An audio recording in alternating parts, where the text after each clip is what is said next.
Hello दोस्तों। Now YouTube channel पर आप सबों को स्वागत है। दोस्तों, जैसे कि आप लोग जानते हैं कि इस चैनल के माध्यम से आपको पॉलिटेक्निक प्रीवियस ईयर पूछे गए क्वेश्चन का सेट वाइज डिस्कस कराया जाता है। यह सेट तीसरा नंबर का सेट है। 2 नंबर सेट इससे पहले डिस्कस हो चुका है। तो अगर आप लोग यह पॉलिटेक्निक पूछा हुआ क्वेश्चन का सीरीज नहीं देखे होंगे तो यह प्लेलिस्ट में जाके और आप इसका वीडियो जरूर देख लें, जिससे कि आपको समझ अधिक है। दोस्तों, इसमें वही क्वेश्चन को डिस्कस कराया जाता है जो कि एग्जाम में पूछा गया था, ऐसे फालतू के क्वेश्चन नहीं। और अगर आप पूछे हुए क्वेश्चन का डिस्कस कीजिएगा तो आपका सिलेक्शन पक्का है, क्योंकि जिस तरह की क्वेश्चन पूछता है उस तरह की आप तैयारी करिएगा। और अगर आसान क्वेश्चन का डिस्कस करा दिया जाएगा, वहाँ हार्ड क्वेश्चन पूछेगा तो आप लोगों को एग्जाम में बहुत ही हार्ड लगेगा, जिससे कि आप सही से एग्जाम को अटेम्प्ट नहीं कर पाइएगा। तो इसीलिए हम यह क्वेश्चन जो प्रीवियस ईयर है उसी का डिस्कस कराते हैं। तो यह 2003 का पूछा हुआ फिजिक्स का क्वेश्चन है। फिजिक्स का 30 क्वेश्चन का हम डिस्कस करेंगे और 2 सेट पहले ही करा दिया गया है। तो चलिए पहला क्वेश्चन हम देखते हैं कि भौतिक का है, भौतिक विज्ञान का। तो निम्नलिखित में से कौन एक सदिश राशि है? तो दिए गए ऑप्शन में से आपको देखना है कि निम्नलिखित में से कौन एक सदिश राशि है। तो इसमें देखिए कार्य है, द्रव्यमान है, ऊर्जा है और विस्थापन है। तो इसमें से विस्थापन जो है दोस्त, यह सदिश राशि है और दिया हुआ सभी ऑप्शन यह एक अदिश है। सिर्फ विस्थापन जो है यही सदिश है। तो डी नंबर इसका करेक्ट आंसर हो जाएगा। अब 2 नंबर क्वेश्चन देखिए कि दिए गए दूरी समय ग्राफ में चाल का मान क्या होगा। तो चाल बराबर आप लोग जानते हैं दोस्त कि चाल बराबर होता है दूरी बटा समय। चाल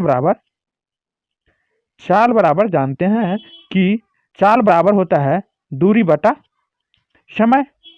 तो आपको यहाँ पे देखिए, तो आपको यहाँ पे दूरी भी दे दिया है और समय भी दे दिया है। तो चाल आराम से निकल, किसी एक को लीजिए। अगर 8 मीटर लेते हैं तो समय 1 सेकेंड लेंगे, अगर हम 16 मीटर लेते हैं तो समय 2 सेकेंड लेंगे। तो किसी एक को लेकर आप इसका चाल निकाल सकते हैं। तो चलिए हम 8 मीटर ही लेते हैं। तो 8/1,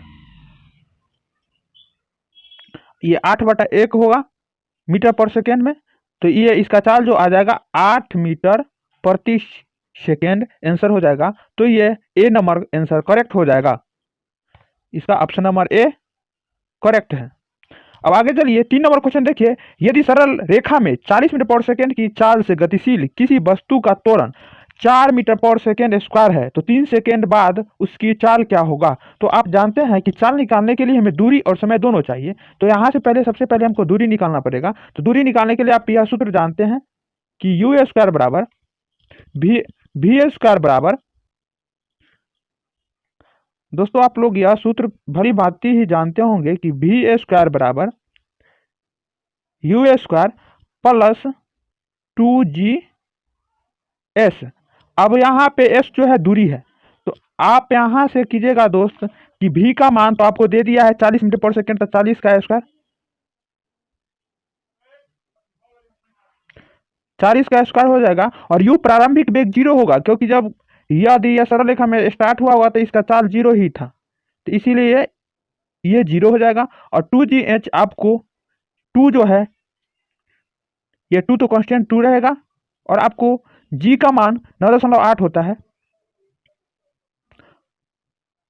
9.8 और गुने S। तो आपको यहाँ से S जब निकालेगा तो S जब इसको सोल्व करने पर आपको S बराबर आ जाएगा, S बराबर आपको निकल के आ जाएगा 200 मीटर। 200 मीटर आपको निकल के दूरी निकल गया। तो आपको समय भी मालूम है, तो आपको दूरी और समय मालूम है तो चाल निकल जाएगा। चाल बराबर होता है दूरी बटे समय। तो आपको दूरी दे दिया गया है 200 मीटर भी निकाले ही है, और चाल आपको दे दिया 3 सेकेंड। जब इसमें भाग दीजिएगा तो इसमें भाग देने के बाद 66.2/3 मीटर पर सेकेंड ए नंबर इसका करेक्ट आंसर हो जाएगा। अब आप 4 नंबर क्वेश्चन देखिए। त्वरण का एसआई मात्रक क्या होता है। तो आप लोग जानते हैं कि त्वरण का एसआई मात्रक मीटर पर सेकेंड स्क्वायर होता है। तो इसीलिए इसका बी नंबर करेक्ट आंसर हो जाएगा। इसका बी नंबर आंसर करेक्ट है। अब आप 5 नंबर क्वेश्चन देखिएगा। 5 नंबर क्वेश्चन देखिए। 100 मीटर पर सेकेंड वेग से चलती हुई 1 ग्राम की गोली लक्ष्य में प्रवेश करने के 0.0 सेकेंड बाद रुक जाती है तो लक्ष्य द्वारा आरोपित बल क्या होगा। तो आप लोग जानते हैं कि F बराबर ma होता है। यहाँ पे F बराबर F बराबर ma होता है। तो आपको यहाँ पे यह भी जानते हैं कि a जो है त्वरण है, त्वरण बराबर होता है वेग में परिवर्तन की दर। तो आपको 5 ग्राम दे दिया है, तो इसको हम बदलेंगे किलोमीटर केजी में, तो 1000 से भाग देंगे और गुने ए आपको ये दे दिया है 100 मीटर पर सेकेंड। तो इसका अंतिम वेग तो 100 मीटर है, लेकिन इसका प्रारंभिक वेग 0 है, तो इसीलिए वेग में परिवर्तन किया v माइनस यू अब बटे टी दे दिया है आपको 0.001 सेकेंड। आपको टी का मान ये दे दिया है। अब जब इसको काटिएगा तो ये 3 दशमलव के बदले ऊपर भी 3 जीरो होगा, तो ये दशमलव के बदला ये अथी, तो नीचे अब दशमलव खत्म हो गया और ऊपर 100 और गुने ये आपको इसका जो समय जो दिया है 0.0 सेकेंड है, 1 जीरो और आपको बच जाएगा। 1 जीरो और बचेगा तो वो ऊपर वाले से 100 में से जब कटेगा, 100 में से कट गया तो उसके बाद ऊपर बचा 10 गुने 5 बराबर 50 न्यूटन, इसका करेक्ट आंसर हो जाएगा। तो बी नंबर इसका करेक्ट आंसर हो जाएगा।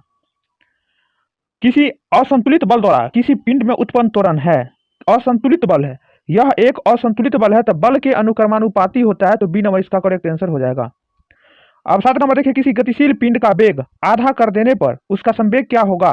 तो किसी गतिशील पिंड का वेग जब आधा कर देंगे तो उसका संवेग क्या होगा, जानते हैं कि P बराबर आप लोग P बराबर mv होता है। संवेग को P से सूचित करते हैं, P बराबर mv होता है। तो जब हम वेग को आधा कर देंगे तो वेग को आधा करने के बाद तो संवेग भी आधा हो जाएगा, क्योंकि 2 से भाग, जब हम बोला है वेग को आधा कर देते हैं या वेग में 2 से भाग कर देंगे तो आधा हो जाएगा। तो ऊपर अब P संवेग का आधा, संवेग भी आधा हो जाएगा, तो इसीलिए ए नंबर करेक्ट आंसर हो जाएगा। आप 8 नंबर क्वेश्चन देखिए, गति घर्षण बल चरम घर्षक बल है, मतलब गति घर्षक बल जो है चरम घर्षक बल से बड़ा है या छोटा है या बराबर है, सो पूछ रहा है। तो यह गति घर्षण बल चरम घर्षक बल से छोटा होता है, तो इसीलिए बी नंबर इसका करेक्ट आंसर हो जाएगा। अब 9 नंबर क्वेश्चन देखिए, निम्न में से किस तरंग को तरंगदैर्घ्य सबसे कम होता है। तो तरंगदैर्घ्य सबसे कम प्राश्रव्य तरंग जो इसमें दिया हुआ है उसका तरंगदैर्घ्य सबसे कम होता है, क्योंकि इसका प्राश्रव्य तरंग का तरंगदैर्घ्य सबसे कम होता है। यह 20,000 जिसका आवृत्ति अधिक होता है उसका तरंगदैर्घ्य कम होता है। तो इसका जो आवृत्ति जो है 20,000 हर्ट्ज से भी अधिक होता है प्राश्रव्य तरंग को, जिसे हम मनुष्य कान से नहीं सुन सकता, इसीलिए इसका जब आवृत्ति अधिक है तो तरंगदैर्घ्य कम होगा, तो इसलिए इसका ए नंबर आंसर करेक्ट हो जाएगा। अब 10 नंबर क्वेश्चन देखिए, पृथ्वी पर किसी वस्तु का पलायन वेग है। पृथ्वी पर किसी वस्तु का पलायन वेग क्या चीज पर निर्भर करता है। तो वस्तु के द्रव्यमान पर निर्भर करता है, वस्तु के आकार पर निर्भर करता है। आप देखिए अब ये 2 ऑप्शन इधर है, वस्तु के द्रव्यमान से स्वतंत्र रहता है, तो यही करेक्ट है। वस्तु के द्रव्यमान से वह स्वतंत्र रहता है, उसके द्रव्यमान पर कोई निर्भर नहीं करता। पलायन वेग में भार कितना भी रहे, अगर वेग 11 किलोमीटर प्रति सेकेंड से किसी भी वस्तु को हम ऊपर बिक देंगे तो वह पलायन वेग से फिर पृथ्वी पर लौट के नहीं आएगा, तो द्रव्यमान पर निर्भर नहीं करता है, तो सी नंबर करेक्ट आंसर हो जाएगा। अब 11 नंबर क्वेश्चन देखिए कि यदि पृथ्वी की त्रिज्या 6.4 गुने 10 के पावर 6 मीटर पृथ्वी पर गुरुत्व त्वरण 9.8 मीटर पर सेकेंड स्क्वायर है और गुरुत्वाकर्षण नियतांक 6.7 गुने 10 के पावर -11 न्यूटन मीटर स्क्वायर प्रति केजी है, तो पृथ्वी का द्रव्यमान पूछ रहा है। तो आप लोग जानते हैं कि जी बराबर जो होता है G(m1) इंटू आर स्क्वायर। आपको यहाँ पे यही m का मान पूछ रहा है, द्रव्यमान पूछ रहा है, तो m निकालने के लिए हमको ये हो जाएगा गुना इससे G गुने आर स्क्वायर और बटे में ये बड़ा वाला जी होगा। अब हमको ये जी का भी मान मालूम है 9.8, आर भी हमको दे दिया, पृथ्वी की त्रिज्या भी दे दिया है, और ये बड़ा वाला जी भी नियतांक गुरुत्वाकर्षण नियतांक का मान हमको मालूम है, तो उसको हम यहाँ पे धर देंगे। तो देखिए जब हम मान धरेंगे तो इसका मान आ जाएगा, ये बड़ा वाला जी का मान 9.8 मीटर पर सेकेंड, ये छोटा जी जो गुरुत्वीय त्वरण उसका मान दे दिया है, तो इसीलिए गुना कर देंगे। और आपको पृथ्वी की त्रिज्या 6.4 गुने 10 के पावर 6 और इसका स्क्वायर है, तो ये स्क्वायर लिख दिए। और उसके बाद आपको यह नीचे में जी दे दिया है, बड़ा वाला जी जिसे गुरुत्वाकर्षण नियतांक कहते हैं 6.7 और गुने 10 के पावर -11 न्यूटन मीटर स्क्वायर प्रति केजी स्क्वायर। जब इसे आप सोल्व कीजिएगा तो सोल्व करने के बाद आपको इसका आंसर इसके सोल्व करने के बाद आपको आंसर ये बी नंबर 6 गुने 10 के पावर 24 केजी आ जाएगा, जो कि करेक्ट है। अब 12 नंबर क्वेश्चन देखिए, किसी स्थान पर सरल लोला की लंबाई 1 मीटर और उसके दोलन का आवर्तकाल 2 सेकेंड है, तो उस पर गुरुत्वीय त्वरण क्या होगा। तो आपको गुरुत्वीय त्वरण का मान पूछ रहा है, तो गुरुत्वीय त्वरण के मान निकालने के लिए आप लोग जानते हैं कि आवर्तकाल बराबर टी बराबर 2 पाई √L/g होता है, यह आप लोग भली भांति जानते हैं। तो आप यहाँ पे कीजिएगा 2 और पाई आप ऐसे ही रहने दीजिए, और आपको लंबाई का मान 1 मीटर दे दिया है, 1/g होगा, ये जी रूट में है, बटे में टी आपको आवर्त काल दे दिया है, इसमें आवर्तकाल भी आपको 2 सेकेंड दे दिया है, तो इसलिए टी के जगह पर 2 लिख देंगे। अब दोनों तरफ स्क्वायर कर देते हैं, दोनों तरफ स्क्वायर करने के बाद आप देखिएगा कि यहाँ पे हो जाएगा 4 गुने, ये भी 4 pi square, root under L जो वो 1 था तो ये 1 रहेगा, और जी रूट से बाहर हो जाएगा, यही जी का मान हमको निकालना है। ये 4 से 4 कट जाएगा, ये बराबर है 4 बराबर। अब जब इसका मान जी का मान जो इसमें आ जाएगा, वह आपको जी का मान निकालने के बाद आपको जी का मान आपको 9.8 मीटर पर सेकेंड आ जाएगा, तो ए नंबर इसका करेक्ट आंसर हो जाएगा। अब आगे चलिए 13 नंबर क्वेश्चन, बराबर द्रव्यमान के दो पिंडों को h और 2h ऊंचाई पर रखा जाए तो उसके स्थितिज ऊर्जा क्या है। स्थितिज ऊर्जा बराबर आप लोग जानते हैं कि mgh होता है, स्थितिज ऊर्जा बराबर mgh होता है। अब बोलता है कि द्रव्यमान दोनों को बराबर है, तो गुरुत्वीय त्वरण भी बराबर होगा, सिर्फ ऊंचाई हमको बदल रहा है, तो ऊंचाई बदल रहा है, तो एक ऊंचाई h है और दूसरा का 2h है, तो उसका स्थितिज ऊर्जा का अनुपात पूछ रहा है। तो इसके लिए हम करेंगे कि आपको तो m और जी वही है दोनों में, एक का ऊंचाई h है और दूसरा का जब समीकरण अनुपात निकाले तो एम जी और 2h होगा, तो ये एम जी और एम जी कट जाएगा, एच एच कट जाएगा, तो 1:1 हो जाएगा, इसका करेक्ट आंसर हो जाएगा। 1:2 हो जाएगा, सॉरी, क्योंकि यहाँ नीचे पे 2 है, एच एच तो कट गया, 1:2 हो जाएगा, तो इसीलिए इसका सी नंबर करेक्ट आंसर हो जाएगा। आप 14 नंबर क्वेश्चन देखिए, कमानीदार घड़ी में संचित ऊर्जा है, कमानीदार में संचित ऊर्जा जो है स्थितिज ऊर्जा होता है, तो इसलिए सी नंबर इसका करेक्ट आंसर हो जाएगा। और 15 नंबर क्वेश्चन देखिए, किसी रेडियो तरंग की आवृत्ति 450 किलो हर्ट्ज है, तो उसका तरंगदैर्ध्य ज्ञात करें। आपको तरंगदैर्ध्य ज्ञात करने को कहता है, तो तरंगदैर्ध्य बराबर आप जानते हैं कि सी बराबर होता है एन लेमडा। अब सी जो है प्रकाश या निर्वात प्रकाश की चाल है, तो इसका मान जो होता है 3×10⁸ मीटर पर सेकेंड होता है, तो ये लिख दीजिएगा सी बराबर। एन जो है आवृत्ति है, तो आपको आवृत्ति दे दिया है 450 किलो हर्ट्ज, 450, तो इसको किलो हर्ट्ज है, तो इसको किलो में, इसको किलो हर्ट्ज है तो इसको केजी में बदलेगा, तो 1000 से गुना करना पड़ेगा, 1000 से गुना करेंगे, गुने लेमडा होगा।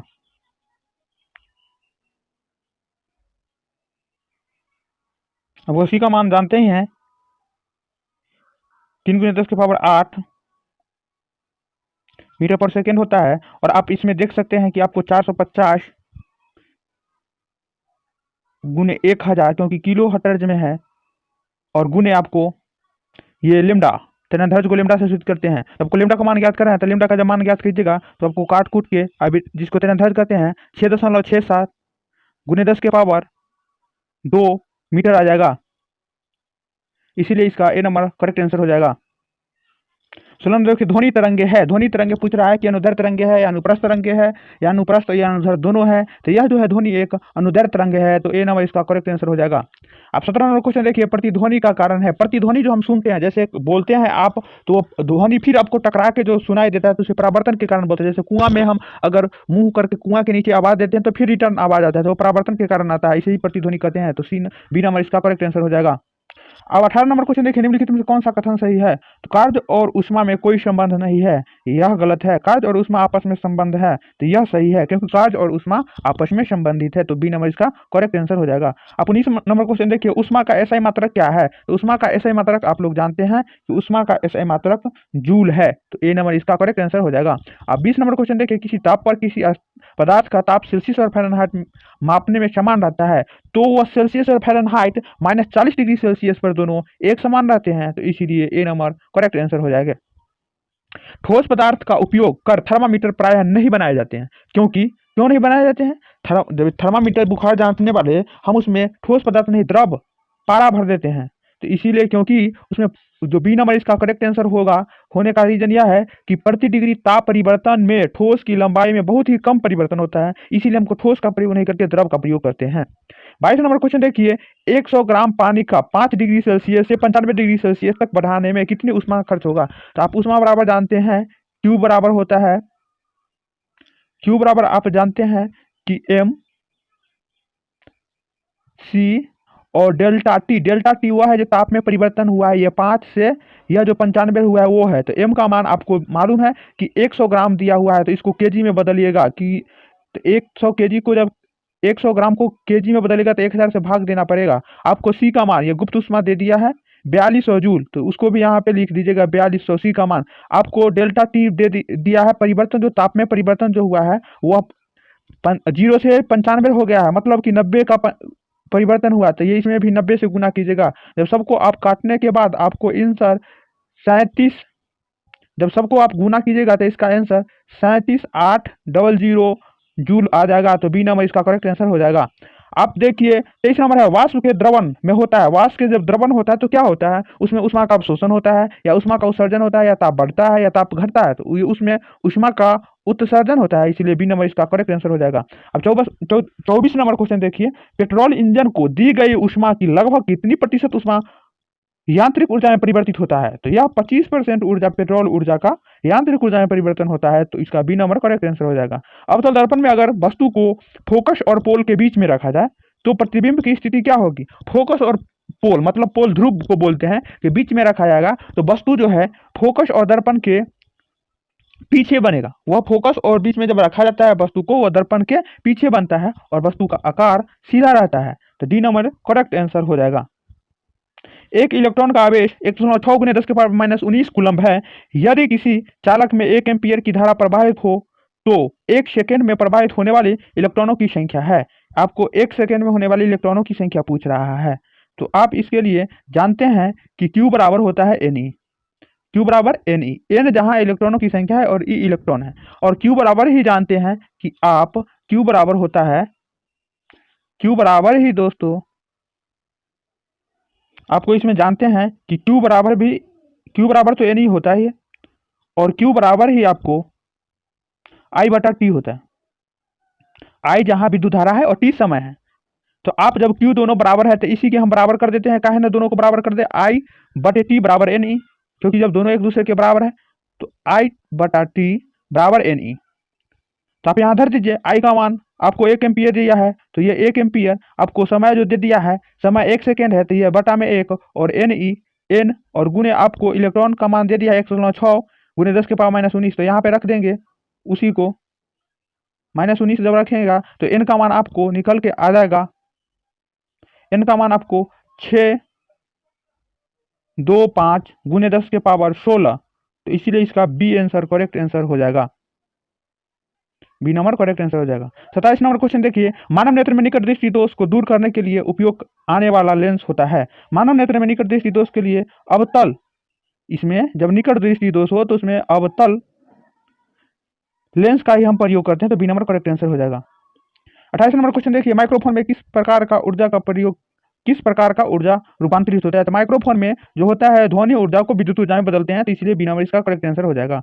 अब 29 नंबर क्वेश्चन देखिए, एक गोलीय दर्पण 10 सेमी की दूरी पर है, रखे हुए बिंब का प्रतिबिंब दर्पण के 30 सेमी दूरी पर उसी ओर बन रहा है, तो दर्पण का आवर्धन क्या होगा। इससे यह क्लियर हो गया कि बिंब का प्रतिबिंब जो है दर्पण की ओर ही बन रहा है, तो मतलब यह हो गया कि यह दर्पण जो है अवतल दर्पण है। अवतल दर्पण में वस्तु दूरी और प्रतिबिंब दूरी दोनों ही नेगेटिव होता है। तो आपको आवर्धन बराबर सूत्र भी जानते हैं, प्रतिबिंब की ऊंचाई बटे वस्तु की ऊंचाई। तो प्रतिबिंब की ऊंचाई आपको 30 मीटर दे दिया है, यहाँ तो 30 इसीलिए माइनस लग गया क्योंकि अवतल दर्पण है, और -10 मीटर यह भी दिया हुआ है आपको वस्तु दूरी।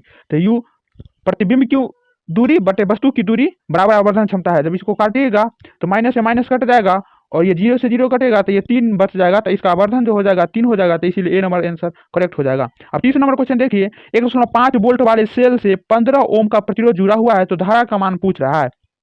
तो धारा के बराबर जानते हैं कि वोल्ट बटे प्रतिरोध होता है। आप वोल्ट धारा का मान I बराबर जो होता है वह V बटे R होता है, तो आपको सब कुछ दे दिया है तो यहाँ रख देंगे और इसका मान निकल जाएगा। I V आपको दे दिया है 1.5, और आपको यह R दे दिया है 15, जब इसे काटिएगा तो 0.1 एम्पीयर आएगा, तो सी नंबर इसका करेक्ट आंसर हो जाएगा। दोस्तों आप लोग जो सूत्र पर बैठा दिया जाता है उसे आप आसानी से सोल्व जरूर कर सकते हैं, तो इसीलिए आप लोग इसे सही से, और इसे एक बार में कुछ अगर कम समझ में आए तो फिर से वीडियो को दोहरा के देखियो, इससे आपको बहुत ही बेनिफिट होगा, क्योंकि जो पूछा हुआ क्वेश्चन है वह परीक्षा में बार बार रिपीट करता है। तो यह बिहार पॉलिटेक्निक और ITI दोनों के लिए ही बहुत ही उपयोगी है।